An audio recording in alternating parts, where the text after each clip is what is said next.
Like I said in an earlier video, my various radiator support brackets came earlier this week, and so I'm coming back to this thing since the F-150 is done as a concern, at least hopefully for a while. And I just decided to put the radiator in place so that I'd have a better idea exactly where these are supposed to go. Now you can see I made a little wedge shaped piece of tubing that's meant to go underneath this. I'll weld it to it and then weld it to the core support, and I'm just trying to determine exactly where that needs to go. And it may not actually end up going where I want it to go, but it's going to need to go. It's kind of hard to see, but it needs to go between the bolt that's supporting the core support and the old pad. And it looks like that's about right. If I center it between the two, we'll be okay there. On the other side, I'm glad I didn't actually start welding these brackets in place. I wasn't going to make a wedge on this side because there wasn't the room for it, and it looked like it was going to be directly over top of the bolt. But actually, if you look, the edge of the radiator, well, I'm showing you. It's actually just a little over, so if I'm smart about this, I can actually just miss that bolt. I might even be able to move this over a bit. The rubber piece is there. I think they have a little bit of compliance in that I can choose kind of how to arrange them. You can also see this interference issue that I still haven't resolved with the petcock here. Probably not the healthiest thing for the radiator for it to be resting on it on that side. That side, it's actually resting on the edge of the plastic, but it's hitting one of those supports, so we'll have to cut that out, radius it out a bit on that side. I'm also, since I want to get all the core support work done at once, then I can paint it this weekend. I'm also trying to determine some clearances for the auxiliary battery box I'm going to fabricate. And just to give you some idea of where that's going to sit, I'll go and grab this pan here. And to give you some idea, it's going to be even with the edge of that support. So there's going to be pretty tight clearance, but the bolts will be mounted into the inside edge of this brace for the core support. And there'll be a flat piece of metal that'll come outwards from there as well. The same again on this side. But I have to figure out where I can arrange this so that it's not going to interfere with that, and how I can do the bracket so that it doesn't interfere with this brace that goes from the core support to the fender. And I don't think I need to worry about the inner fenders. They're sitting pretty low on this side.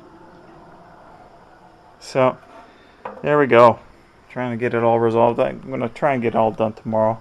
And maybe even blast it and get it painted, or I'll wire wheel it and only blast the spots that are going to be hard to get into, because the sand blaster is just such a messy thing.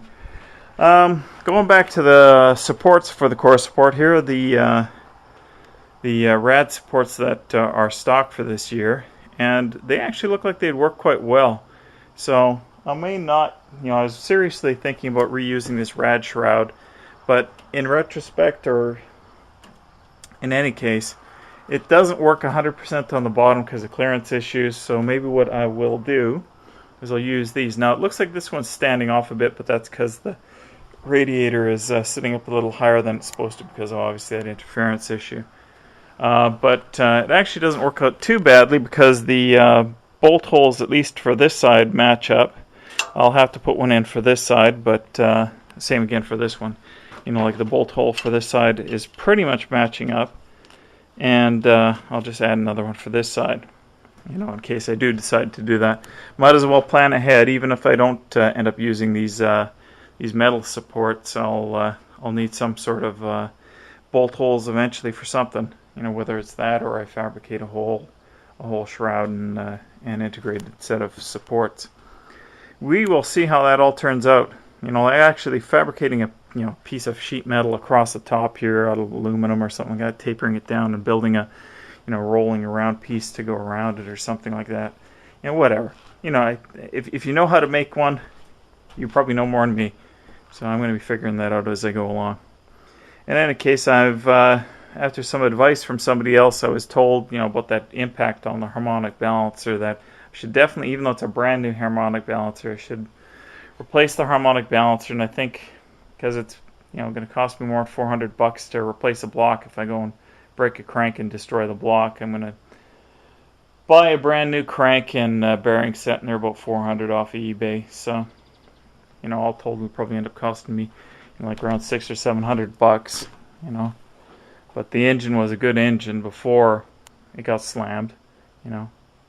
So we will get to that eventually. Okay, so I've just set this one in place approximately where I want it to be. Looks like this one will be fine. I've got to trim the back side of that little pan on the core support to let it sit a little bit lower at the back, because it's supposed to be at an angle. And then I've got this one on this side, which actually looks like, I'm glad I fitted the radiator in place for one last try here. It looks like it is just going to be to the left of the screw there, or the bolt. I may have to leave the bolt in place for when this is welded in here, but I think that's fine. You know, like at some future date, I can deal with it. You know, like I doubt I'm going to be the one to take this apart, so, you know, at some future time. So I am just going to assume that it's not going to be a problem. In any case, what I'm probably going to do for this one is I'll grind a little bit back here to let it sit at the right angle, and then I'll probably just weld the front part of it to the core support, so it actually won't be. It'll be suspended by the back edge and the front edge, which will both be welded to the core support, and I think that'll work. Yeah, I've actually moved it over a bit. It's actually supposed to be there. I've also got to just do a little bit of hammer dolly on this to bring this bottom edge over. It actually was pushed in a bit at some point, so I'll hammer dolly that back so it meets better with the actual radiator. Anyways, there you go. That's what's happening today.